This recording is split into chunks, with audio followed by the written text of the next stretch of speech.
اگر اشرافیہ اپنی عیاشیوں کو کم کر دے تو بچت ہی بچت، قومی خزانہ تو خالی ہے، غریب کا خون چوسنے والی اشرافیہ۔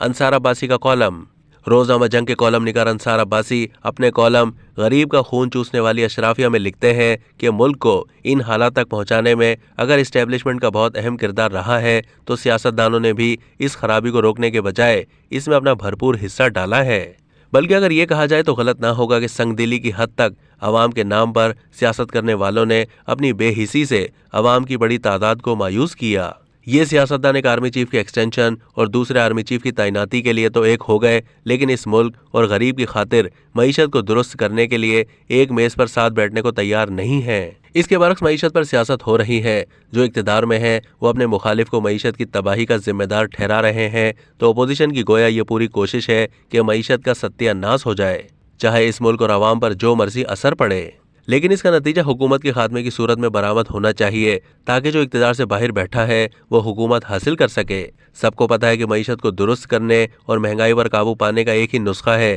کہ دونوں اطراف کے سیاستدان مل کر بیٹھ جائیں، معیشت کی بنیادوں کو درست کرنے کے لیے ایک میثاق پر اتفاق رائے کریں اور یہ تہیہ کر لیں کہ سیاست میں معیشت کو نہیں گھسیٹا جائے گا، لیکن ایسا نہیں ہو رہا۔ حکومت اتحاد آئین کو بالائے طاق رکھتے ہوئے الیکشن کرانے کے لیے تیار نہیں تو تحریک انصاف کو فوری اقتدار کے حصول کے علاوہ کچھ سمجھ نہیں آ رہا۔ ڈیفالٹ کا خطرہ سر پر ہے، لیکن ہمارے حکمران طبقے اور اشرافیہ کی قوم کے پیسوں پر کی جانے والی عیاشیوں میں نہ کوئی کمی نظر آ رہی ہے، نہ ہی شرمندگی۔ حکومت کے اخراجات میں کمی کے لیے بنائی گئی کمیٹی نے سفارش کی کہ کابینہ کی تعداد 30 سے زیادہ نہیں ہونی چاہیے، لیکن شہباز شریف نے اپنی کابینہ کی تعداد 50 ممبران تک پہنچا دی، اور یاد رہے کہ کوئی 8-10 لوگوں کو بچت کے لیے بنائی گئی کمیٹی کے سفارشات کے حصول کے بعد کابینہ میں شامل کیا گیا ہے۔ اس کمیٹی نے یہ سفارش بھی کی کہ ججوں، جرنیلوں، سرکاری افسروں کو ایک سے زیادہ پلاٹ نہ دیے جائیں، اور جن جن کو ایک سے زیادہ پلاٹ دیے گئے ان سے واپس لے کر انہیں نیلام کر کے جمع ہونے والا پیسہ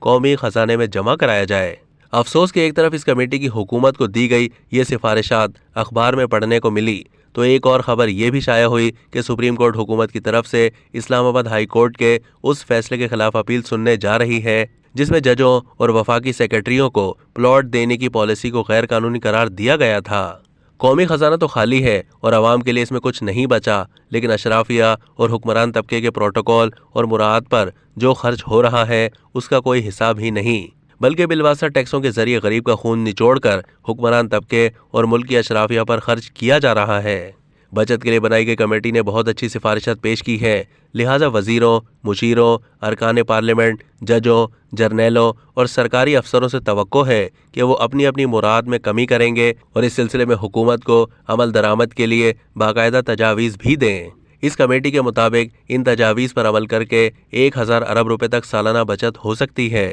ہمارا حکمران طبقہ اور اشرافیہ اگر اپنی عیاشیوں کو کم کر دے تو سالانہ اس 1000 ارب روپے کی بچت سے پاکستان کی غریب عوام کی تقدیر بدل سکتی ہے۔ ہونا تو یہ چاہیے کہ حکومت ان سفارشات پر فوری طور پر عمل کرے، لیکن وزیر اعظم شہباز شریف نے کمیٹی کے چیئرمین کو ہی یہ ہدایت جاری کر دی کہ وہ خود تمام اسٹیک ہولڈر سے بات کر کے ان سفارشات پر عمل درآمد کے لیے ان کو تیار کریں۔ یعنی جو قومی خزانے سے عیاشیاں کر رہا ہے اسی سے یہ امید کی جا رہی ہے کہ وہ اپنی مراد میں خود کمی کرنے کا فیصلہ کرے۔ حکومتیں ایسے تو نہیں چلتی، بچت تو ایسے ممکن نہیں، حکومتیں تو فیصلہ کر کے اپنے فیصلوں پر عمل درآمد کو یقینی بناتی ہیں۔ ہم اگر آج معیشت کی بدحالی اور غریب کی مہنگائی کے ہاتھوں موجودہ پریشانی کے باوجود یہ بچت نہیں کر سکتے تو پھر بھول جائیں کہ مستقبل میں کبھی ایسا ممکن ہو سکے گا۔ اس وقت یہ ملک اشرافیہ کا ہے اور غریب کا اس پر کوئی حق نہیں ہے، اور افسوس کا مقام یہ ہے کہ اس نقطے پر ہمارے سیاستدان راضی ہیں۔